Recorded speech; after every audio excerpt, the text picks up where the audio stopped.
मित्रांनो, यावेळीच्या माध्यमाने पोलीस पाटील पदभरतीसाठी नाशिक जिल्ह्यावरती कोणकोणते प्रश्न विचारले जाऊ शकतात त्याविषयी सविस्तर चर्चा आपण करणार आहोत।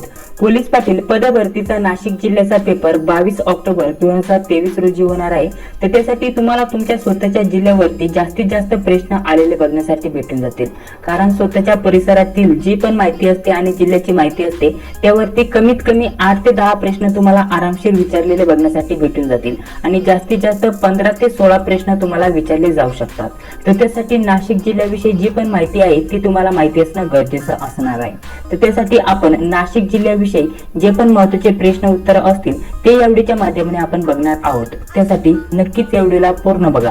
तर चला, व्हिडिओचा वेळ वाया न घालवता या व्हिडिओला सुरुवात करूया। यामध्ये नाशिकच्या कोणत्या दिशेला कोणता जिल्हा येतो ते आपल्याला माहिती असणं गरजेचं आहे। सर्वात पहिल्यांदा आपण सीमांविषयी माहिती जाणून घेऊया।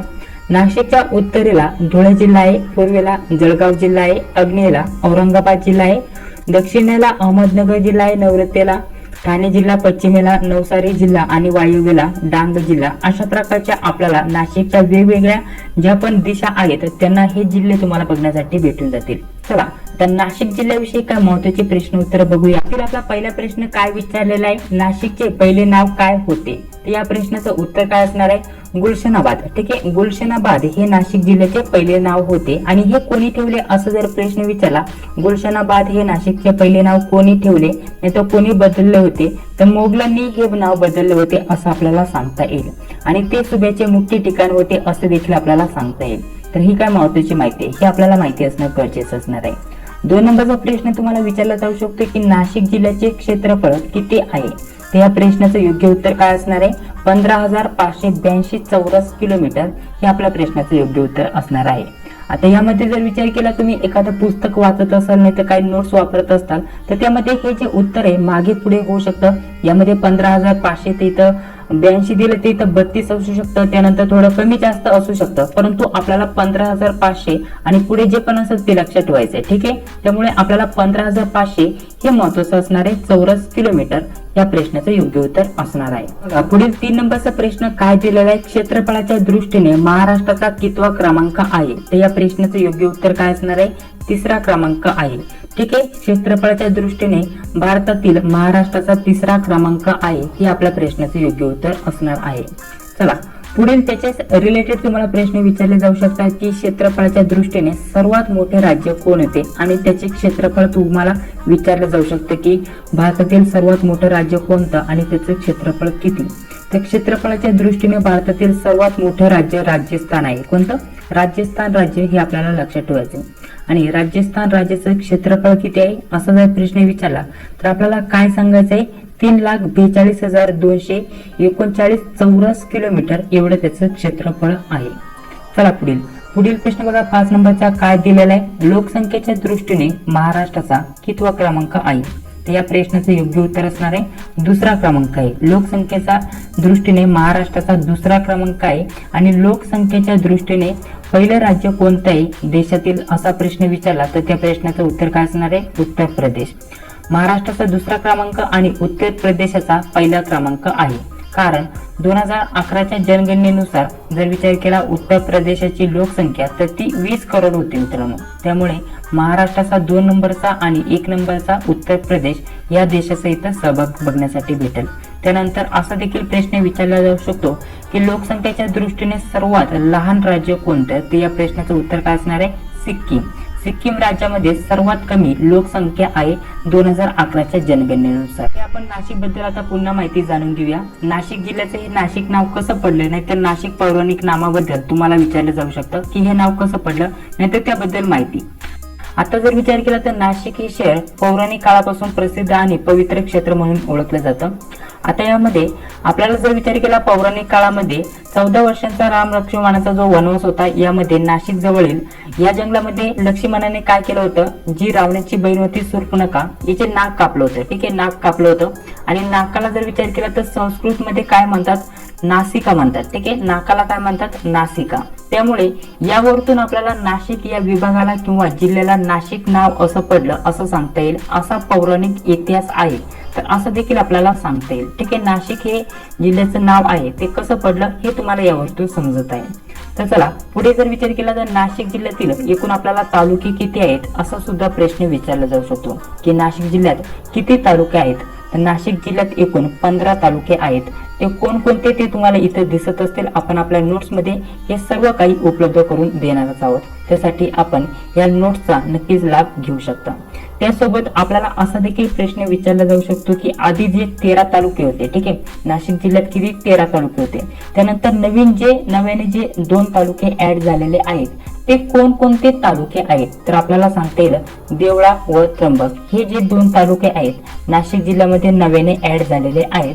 असा देखील तुम्हाला प्रश्न विचारला जाऊ शकतो की लेटेस्ट जे नव्याने तालुके ऍड झाले आहेत ते कोणकोणते. त्यामुळे ही सुद्धा माहिती माहिती असणं गरजेचं असणार आहे. बघा यामध्ये जर विचार केला तर महाराष्ट्रात, तर महाराष्ट्रामध्ये एकूण किती तालुके आहेत असा सुद्धा तुम्हाला प्रश्न विचारला जाऊ शकतो. नाही तर महाराष्ट्रात एकूण किती जिल्हे आहेत असा सुद्धा तुम्हाला प्रश्न विचारला जाऊ शकतो. तर महाराष्ट्रामध्ये एकूण 36 जिल्हे आहेत. किती? 36 जिल्हे. आणि या 36 जिल्ह्यांमध्ये 358 तालुके आहेत असं आपल्याला माहिती असणं गरजेचं असणार आहे. यावरती सुद्धा तुम्हाला प्रश्न विचारला जाऊ शकतो. त्यानंतर चला पुढे अजून काय महत्त्वाची माहिती जाणून घेऊया. यावरती तुम्हाला अजून असा एक प्रश्न विचारला जाऊ शकतो की असा कोणता जिल्हा आहे त्यात एकही तालुका नाही. तर मुंबई शहर हा असा एक जिल्हा आहे त्यात एकही तालुका नाही असं आपल्याला सांगते. यावरती सुद्धा तुम्हाला प्रश्न विचारला जाऊ शकतो. पुढील प्रश्न बघा काय विचारला गेलाय.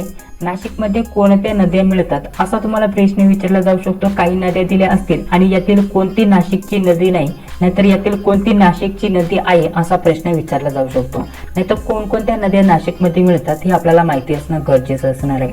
तर यातील सर्वात महत्त्वाची आणि प्रचलित जी नदी आहे ती आहे गोदावरी नदी, खूपच प्रसिद्ध.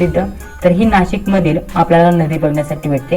त्यासोबत वैतरणा, भीमा, गिरणा, कश्यपी, दारणा इत्यादी नद्या महत्त्वाच्या नाशिकमध्ये आपल्याला बघण्यासाठी भेटतात. म्हणजेच नाशिकमधून वाहतात असं आपल्याला सांगता येईल. आता यामध्ये गोदावरी नदीचा उल्लेख झालेला. गोदावरी नदी नाशिक मधील खूपच महत्त्वाची नदी असणार आहे. तर यावरती तुम्हाला प्रश्न विचारले जाण्याची दाट शक्यता असणार आहे. व्हेरी IMP गोदावरी नदीवरती तुम्हाला प्रश्न विचारला जाणार असं मला वाटत आहे. तर गोदावरी नदीचा उगम कोठे होतो असा देखील प्रश्न येऊ शकतो. तर गोदावरी नदीचा उगम नाशिक जवळ त्र्यंबकेश्वर या ठिकाणी होतो, जे की महाराष्ट्र राज्यात आहे, सर्वांनाच माहिती आहे. पुढे आपल्याला दुसरा प्रश्न विचारला जाऊ शकतो. आपल्याला त्याविषयी सविस्तर माहिती पुढे सांगणार आहे. त्यासोबत गोदावरी नदीविषयी महत्त्वाचा पॉइंट आहे. गोदावरी नदीची गणना भारतातील प्रमुख नद्यांमध्ये केली जाते. या नदीला दक्षिण गंगा असे देखील म्हणतात. गोदावरी नदीचे जुने नाव काय, नाहीतर गोदावरी नदीचे दुसरे नाव काय असा देखील प्रश्न विचारला जाऊ शकतो. तर गोदावरी नदीला दक्षिण गंगा असे देखील म्हणतात. हे या नदीचं जुनं नाव आहे असं देखील आपल्याला सांगता येईल. मित्रांनो त्यासोबत गोदावरी नदीची लांबी किती यावरती सुद्धा प्रश्न येऊ शकतो. तर एकूण लांबी 1450 किलोमीटर आहे असं आपल्याला सांगता येईल. पुढे आपल्याला अजून महत्त्वाचं गोदावरी नदीचे जुने नाव काय, जसं मी तुम्हाला सांगितलं तर गोदावरी नदीला जुनं नाव आहे दक्षिण गंगा किंवा वृद्धगंगा. आपल्याला हे दोन्ही नाव माहिती असणं गरजेचं असणार आहे. हे दोन नाव आपल्याला गोदावरी नदीचे जुने नाव आहे असं सांगता येईल, दक्षिण गंगा किंवा वृद्धगंगा. चला पुढे आपल्याला असं देखील प्रश्न विचारला जाऊ शकतो की गोदावरी नदी ही किती जिल्ह्यातून वाहते. तर आपल्याला सांगता येईल ही एकूण 8 जिल्ह्यातून वाहते. किती? 8. हे जिल्हे कोणकोणते? नाशिक, अहमदनगर, औरंगाबाद, जालना, बीड, परभणी, गडचिरोली व नांदेड या 8 जिल्ह्यातून वाहते. आणि त्यानंतर या जिल्ह्यातून वाहून झाल्यानंतर ती पुढे तेलंगणा या राज्यामध्ये प्रवेश करते. महत्वाचं काय आहे? 8 जिल्ह्यातून वाहते आणि हे ते 8 जिल्हे. चला पुढे जर विचार केला तर नाशिक जिल्ह्यातील मालेगाव जो तालुका आहे, ठीक आहे, नाशिक जिल्ह्यातील मालेगाव तालुक्यावरती तुम्हाला महत्त्वाचा प्रश्न इथं होत आहे. मालेगाव तालुक्याशी इथं संबंधित इथं प्रश्न आहे. मालेगाव कशासाठी ओळखले जाते? तर मालेगाव हे हातमाग उद्योगासाठी आपल्याला सुरुवातीचे केंद्र म्हणून ओळखले जाते असं सांगता येईल. यामध्ये महत्त्वाचं म्हणजे मालेगावचा जो किल्ला आहे तो कोणी बांधला, नाही तर कधी बांधला यावरती सुद्धा प्रश्न विचारला जाऊ शकतो की मालेगावचा किल्ला कोणी बांधला, नाहीतर मालेगावचा किल्ला कधी बांधला. तर मालेगावचा जो किल्ला आहे तो 1740 मध्ये बांधलेला आहे आणि तो कोणी बांधलेला आहे? पेशव्यांचा सेनापती नारोशंकर राजे बहादूर यांनी बांधलेला आहे. हे आपल्याला माहिती असणं गरजेचं असणार आहे. तर आपल्याला प्रश्न विचारला जाऊ शकतो की नाशिक शहर कोणत्या फळासाठी प्रसिद्ध आहे. तर या प्रश्नाचं योग्य उत्तर सर्वांनाच माहिती पाहिजे. द्राक्षांसाठी नाशिक शहर प्रसिद्ध आहे. त्यासोबत आपल्याला असा देखील प्रश्न विचारला जाऊ शकतो, इतर कोणत्या जिल्ह्यांमध्ये द्राक्ष पिकवली जातात? तर नाशिक झालं, सांगली झालं, पुणे, सातारा आणि जळगाव इथे मोठ्या प्रमाणामध्ये द्राक्षांची लागवड केली जाते, म्हणजेच पिकवली जाते. बघा, पुढील जर विचार केला तर नाशिक प्रशासकीय विभागात किती जिल्हे येतात असा देखील प्रश्न विचारला जाऊ शकतो. तर 5 जिल्हे येतात नाशिक प्रशासकीय विभागामध्ये, आणि ते कोणकोणते त्यांच्याविषयी माहिती ते सर्व सेपरेट आपण एका सेपरेट पीडीएफ मध्ये दिलेलं आहे मित्रांनो. बघा, हे नाशिक जिल्ह्याचं जे पीडीएफ आहे यामध्ये सर्व काही माहिती तुम्हाला दिली आहे. यामध्ये नाशिक जिल्ह्याची माहिती झालं, क्षेत्रफळ, लोकसंख्या, तालुके आणि इतर नाशिक जिल्ह्याबद्दल विशेष काय आहे, नाशिक जिल्ह्यातील प्रमुख स्थळे त्यांच्याविषयी तुम्हाला माहिती दिली आहे, कोणत्या जिल्ह्यानुसार काय इथं प्रमुख असणार आहे, सर्व जिल्ह्यांनुसार तिथे काय प्रमुख आहे, काय महत्वाचं आहे ते सर्व माहिती तुम्हाला इथे दिली आहे. यातून तुम्हाला जास्त प्रश्न येण्याची शक्यता असणार आहे. नाशिक जिल्ह्याचं वैशिष्ट्य झालं, त्यानंतर जर विचार केला तालुक्यानुसार वैशिष्ट्य झालं, त्यानंतर बाकी जर विचार केला तर नाशिक प्रशासकीय विभागाबद्दल तुम्हाला काय काय महत्त्वाचे प्रश्न विचारले जाऊ शकतात. यामध्ये हे जे प्रश्न आहे हे खूपच महत्त्वाचे असणार आहे. ठीक आहे, यावरती तुम्हाला प्रश्न विचारले जाण्याची दाट शक्यता असणार आहे. हे सर्व आपण आपल्या नोट्स मध्ये दिलेलं आहे. त्यासोबत अजून एक महत्त्वाच्या नोट्स आपण काढलेल्या आहेत. बघा, तुम्हाला या नोट्स ओपन करून दाखवतो. या ज्या नोट्स आहेत, आता इथपर्यंत आपण क्वेश्चन बघितले, कशा प्रकारचे क्वेश्चन तुम्हाला विचारले जाऊ शकतात नाशिक जिल्ह्यावरती ते आपण बघितले. अजून आपण दुसरा भाग बघणार आहोत. हा आपला पहिला भाग होता. दुसरा भाग लवकरच या चॅनलवरती येणार आहे, नाशिक जिल्ह्यावरती माहिती, तर तो भाग आपल्याला बघायचा आहे. यामध्ये बघा, आपण अजून कशा कशाची चर्चा केलेली आहे. नाशिक जिल्ह्याचा जो पण इतिहास आहे, ऐतिहासिक कालखंड, त्याविषयी सविस्तर माहिती यामध्ये दिलेली आहे. बघा, अशा प्रकारची यावरती तुम्हाला 2-3 प्रश्न विचारले जाण्याची दाट शक्यता असणार आहे. तर बघा, अशा प्रकारचा याही पीडीएफचा समावेश असणार आहे. बाकी जर विचार केला तर आपण भरपूर नोट्स काढलेले आहेत. आता यामध्ये जर विचार केला यादव काळावरती तुम्हाला प्रश्न विचारले जाऊ शकतो. महत्त्वाचे जे पण पॉईंट्स असतील आपण या नोट्स मध्ये कव्हर केलेत. मुस्लिम कालखंड झाला, यावरती तुम्हाला प्रश्न विचारला जाऊ शकतो. तर यामध्ये सर्व आपण पॉईंट्स कव्हर केलेले आहेत. सर्व महत्त्वाचे हे सर्व जे पॉईंट्स आहेत ते घेतलेत.